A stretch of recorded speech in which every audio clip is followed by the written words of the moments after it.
नमस्कार, दिन भर की बड़ी खबरों में आपका स्वागत है। मैं हूं अंशिता श्रीवास्तव।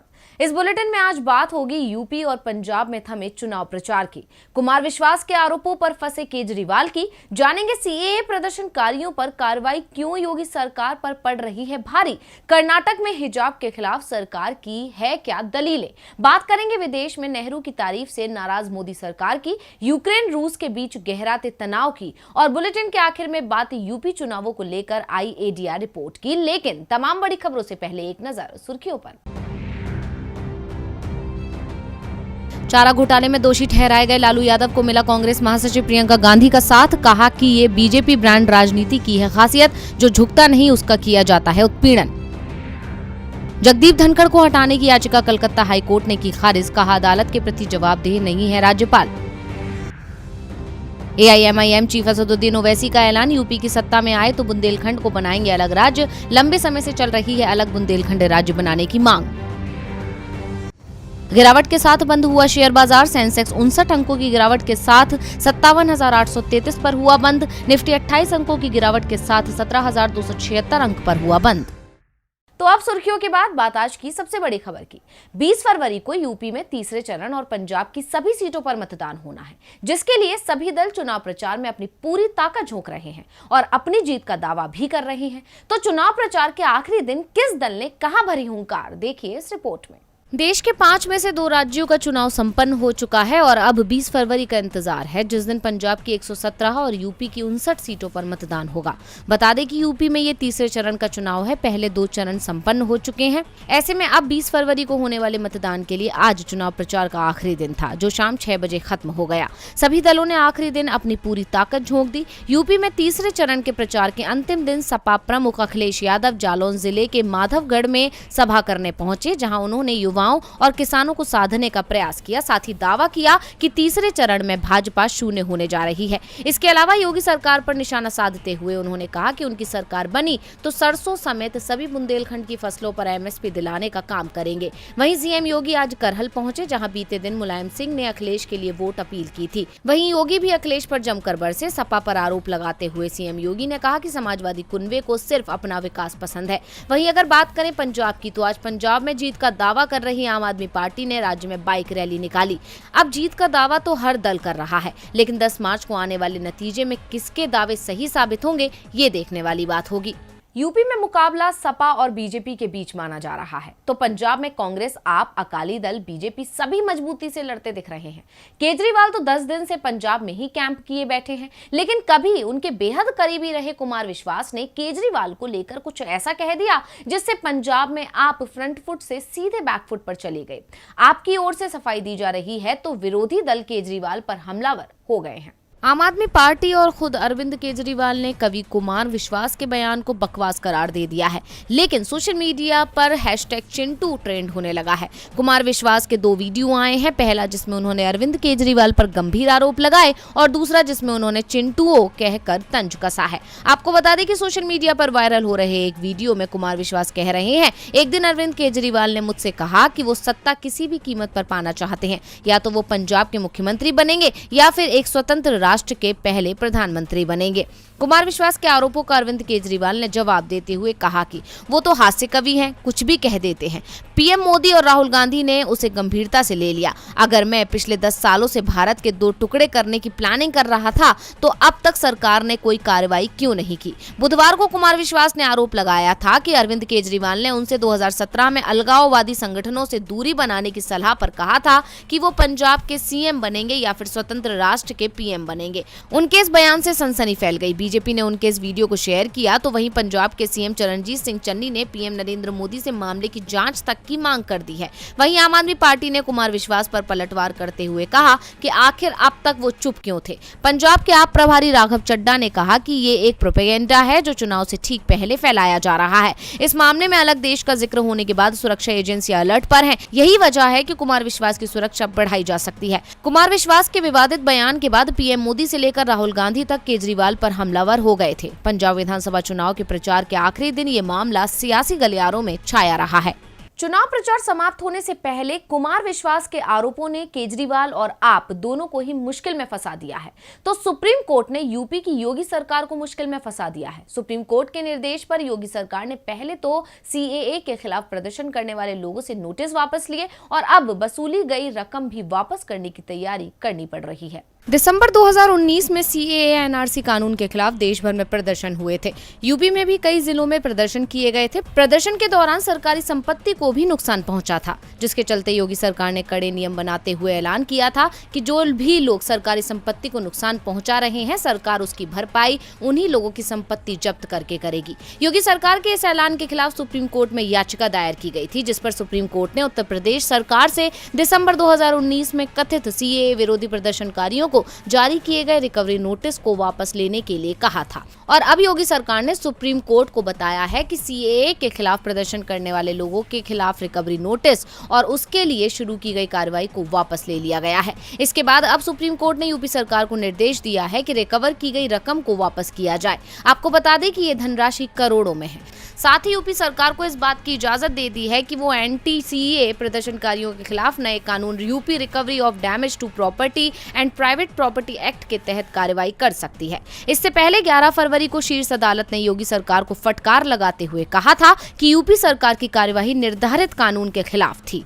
पीठ ने कहा कि उत्तर प्रदेश सरकार ने आरोपियों की संपत्तियों को कुर्क करने के लिए की गई कार्रवाई में खुद शिकायतकर्ता, फैसला करने वाले और अभियोजक की तरह काम किया है।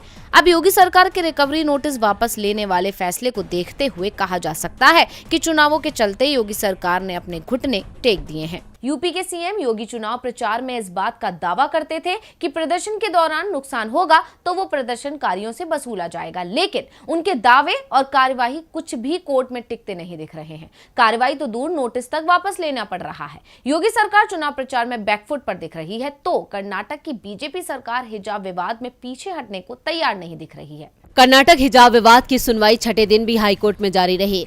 14 फरवरी से लगातार बड़ी बेंच इस मामले में सुनवाई कर रही है। एडवोकेट प्रभुलिंग नवदगी ने शुक्रवार को अदालत के सामने राज्य सरकार की दलीलें पेश की और कहा सरकार ने पाया कि हिजाब पहनना इस्लाम की जरूरी धार्मिक प्रथा के अंदर नहीं आता। एडवोकेट जनरल ने कहा सरकार ये भी नहीं सोचती कि हिजाब पहनने का अधिकार अनुच्छेद 19(1) से जुड़ा है। मुख्य न्यायाधीश ने एडवोकेट जनरल से 5 फरवरी के आदेश के पीछे तर्क के बारे में पूछा, जिसमें सरकार ने कहा कि सद्भाव को बिगाड़ने वाले किसी भी कपड़े की अनुमति नहीं दी जाएगी। महाधिवक्ता ने कहा कि उडुपी के सरकारी पीयू कॉलेज में लंबे समय के लिए एक ही यूनिफॉर्म थी। दिसंबर 2021 तक कोई समस्या नहीं थी। हालांकि कॉलेज की कुछ लड़कियों ने प्रिंसिपल से संपर्क किया और हिजाब पहनने की अनुमति मांगी। इस मुद्दे की कॉलेज विकास समिति ने जांच की, जिसकी बैठक 1 जनवरी 2022 को हुई। बैठक में समिति ने कहा कि 1985 के बाद से छात्राओं ने यूनिफॉर्म पहन रखी है और इसलिए समिति ने पिछली प्रणाली को नहीं बदलने का फैसला किया। महाअधिवक्ता ने अदालत को बताया कि उस बैठक में इस अनुमति की मांग करने वाले छात्राओं के अभिभावकों को भी बुलाया गया था और बताया था कि 1985 से यूनिफॉर्म व्यवस्था है, लेकिन बैठक में कुछ नहीं निकल सका क्योंकि छात्रों ने विरोध शुरू कर दिया। और जब सरकार को इस मुद्दे की संवेदनशीलता के बारे में बताया गया तो सरकार ने एक उच्च स्तरीय समिति का प्रस्ताव रखा। राज्य सरकार ने कहा कि 5 फरवरी के आदेश से पहले उच्च न्यायालय में रिट याचिका दायर की गई थी। फिलहाल कोर्ट ने इस मामले की सुनवाई को सोमवार तक के लिए स्थगित कर दिया है। कर्नाटक के दूसरे स्कूल कॉलेजों में भी हिजाब का मुद्दा गर्मा गया है। जहां कर्नाटक में एक टीचर के हिजाब पर रोक लगाई गई तो उसने इस्तीफा दे दिया, वहीं सीएम मुंबई ने स्कूलों में भी हिजाब पर रोक के आदेश दे दिए हैं। कर्नाटक सरकार का दावा है कि हिजाब स्कूल ड्रेस का हिस्सा नहीं है, इसलिए उसे अनुमति नहीं दी जाएगी। अब कर्नाटक हाईकोर्ट तय करेगा कि छात्राओं को स्कूल में हिजाब पहनने की अनुमति दी जाए या नहीं दी जाए। कर्नाटक की बीजेपी सरकार हिजाब से परेशान है, तो मोदी सरकार की परेशानी पंडित नेहरू ने बढ़ा रखी है। सिंगापुर के पीएम ने पंडित नेहरू की तारीफ की तो मोदी सरकार नाराज हो गई। सिंगापुर की संसद में देश में लोकतंत्र को कैसे काम करना चाहिए विषय पर चर्चा हुई, जिसमें वहां के पीएम ली हेन लूंग ने कहा था कि शुरुआत बहुत जज्बे और जज्बात के साथ होती है। जो नेता आजादी के लिए लड़े वो महान थे, उनमें गजब का साहस और काबिलियत थी। वो अपार संस्कृति और उत्कृष्ट क्षमता वाले असाधारण व्यक्ति होते हैं। इनमें डेविड वेन गुरियोन्स और जवाहरलाल नेहरू शामिल। वो आग में तपकर निखरे, वो लोगों और राष्ट्रों के नेताओं के रूप में उभरे, लेकिन बाद की पीढ़ियों में स्थिति बिगड़ती चली गई। बेन गुरियन का इजराइल ऐसा बदल गया है जो 2 साल में 4 आम चुनावों के बावजूद मुश्किल से सरकार बना सका, जबकि नेहरू का भारत ऐसा बन गया है जहां की लोकसभा में लगभग आधे सांसदों के खिलाफ दूसरे की जान लेने सहित कई गंभीर आपराधिक मुकदमे चल रहे हैं। हालांकि भारत के संबंध में ली हेन ने मीडिया रिपोर्ट्स का हवाला देने के साथ ये भी कहा था कि इनमें से कई आरोप राजनीति से प्रेरित हैं। लेकिन नेहरू और मोदी युग के बीच की गई तुलना ने मोदी सरकार को परेशान कर दिया है, क्योंकि सिंगापुर के पीएम ने जहां नेहरू की तारीफ की, वहीं मोदी राज में देश के लोकतंत्र पर तंज कसा। कांग्रेस नेता जयराम रमेश ने सिंगापुर के पीएम के भाषण की एक क्लिप को ट्विटर पर पोस्ट करते हुए लिखा, सिंगापुर के पीएम ने लोकतंत्र को कैसे काम करना चाहिए इस पर बहस के दौरान नेहरू का जिक्र किया, जबकि हमारे प्रधानमंत्री संसद के अंदर और बाहर हर समय नेहरू को बदनाम करते रहते हैं। हाल ही में संसद के बजट सत्र में राष्ट्रपति के धन्यवाद प्रस्ताव पर चर्चा का जवाब देते हुए पीएम मोदी ने पंडित नेहरू को याद करते हुए देश की तमाम नाकामियों का ठीकरा उन पर फोड़ दिया था। इस बीच मोदी सरकार की नाराजगी को देखते हुए भारतीय विदेश मंत्रालय की ओर से ही हेन लूंग के बयान पर आपत्ति दर्ज कराई गई है। दावा किया जा रहा है कि विदेश मंत्रालय ने नई दिल्ली में मौजूद सिंगापुर के एम्बेसडर को भी तलब किया है, जिस पर कांग्रेस सांसद शशि थरूर ने ट्वीट कर आलोचना की है। ये विदेश मंत्रालय को शोभा नहीं देता कि वो सिंगापुर जैसे मित्र देश के प्रधानमंत्री की ओर से वहां की संसद में की गई टिप्पणी के लिए उच्चायुक्त को सम्मन करे। ली एक सामान्य टिप्पणी कर रहे थे। मोदी सरकार नेहरू की तारीफ से परेशान है तो दुनिया की परेशानी इस समय यूक्रेन रूस के तनाव ने बढ़ा दी है। रूस यूक्रेन के बीच लड़ाई के संकेत अमेरिका ने दिए हैं और इससे सबकी चिंताएं बढ़ गई हैं। यूक्रेन संकट पर अमेरिका और रूस के बीच तनाव बढ़ता जा रहा है। रूस की ओर से दावा किया जा रहा था कि यूक्रेन सीमा की कुछ जगहों से रूसी सैनिकों की वापसी हो चुकी है, जिसके बाद हालात बेहतर होने की उम्मीद थी, लेकिन अमेरिका ने दावा किया कि रूस झूठ बोल रहा है, क्योंकि सेना वापस होने की बजाय बढ़ा दी गई है और युद्ध की आशंका अभी टली नहीं है। रूस समर्थित लोगों ने यूक्रेन की सेना पर हमले करना भी शुरू कर दिया है। रूस यूक्रेन पर हमला करने का बहाना ढूंढ रहा है। इस मुद्दे की गंभीरता को समझते हुए अमेरिका के राष्ट्रपति जो बाइडेन ने यूक्रेन रूस संकट पर बैठक करने की बात की थी, जिसमें France, Germany, Italy, Poland, Romania, Britain, यूरोपीय संघ और नाटो के नेताओं के साथ यूक्रेन को लेकर चर्चा की गई। अमेरिका की यूक्रेन में बढ़ती दिलचस्पी के बीच रूस ने अब अमेरिका के खिलाफ भी कार्रवाई शुरू कर दी है।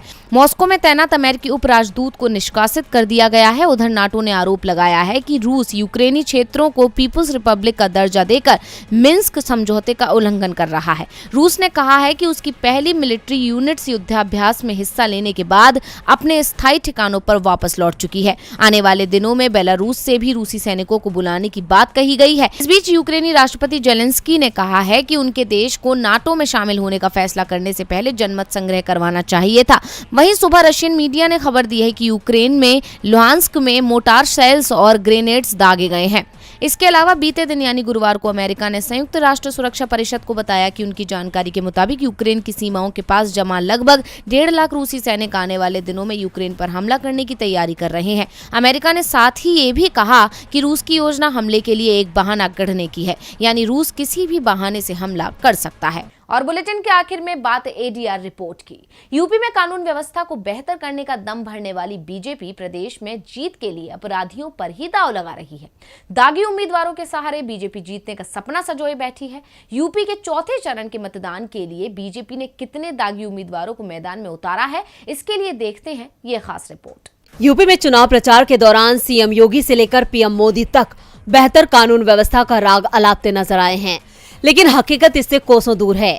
बीजेपी उत्तर प्रदेश को भय मुक्त और अपराध मुक्त करने का दावा कर रही है, लेकिन सत्ता पर काबिज बीजेपी की सच्चाई एक रिपोर्ट से सामने आ गई है। उत्तर प्रदेश में चौथे चरण के लिए 59 सीटों पर मतदान होना है, जिसके लिए चुनाव मैदान में उतरे 621 उम्मीदवारों के शपथ पत्र के विश्लेषण के आधार पर एडीआर की रिपोर्ट सामने आई है।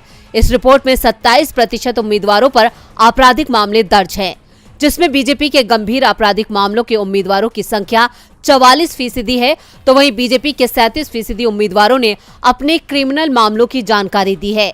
ये वो मामले हैं जो गंभीर श्रेणी में नहीं आते हैं। आपको बता दें कि उत्तर प्रदेश विधानसभा चुनाव के चौथे चरण का मतदान 24 फरवरी को होना है।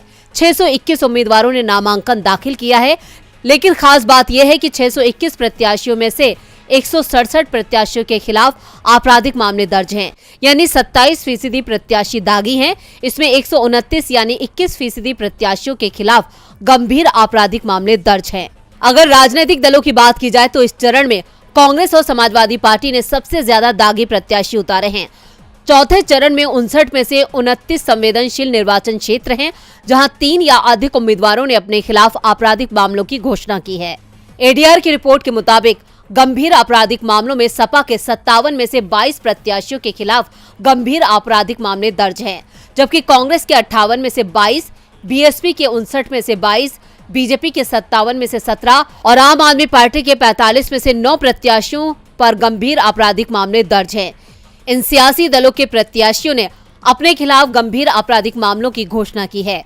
चौथे चरण में लखनऊ सेंट्रल से सपा उम्मीदवार रविदास मेहरोत्रा पर 22 आपराधिक मामले दर्ज हैं, जबकि हरदोई के बालामऊ विधानसभा क्षेत्र से कांग्रेस प्रत्याशी सुरेंद्र कुमार पर 9 मामले दर्ज हैं, जबकि तीसरे स्थान पर लखनऊ की सरोजिनी नगर सीट से बीएसपी प्रत्याशी जलीस खान हैं, उन पर 5 मामले दर्ज हैं। तो आज इस बुलेटिन में बस इतना ही। देखते रहिए डीवी लाइव। नमस्कार।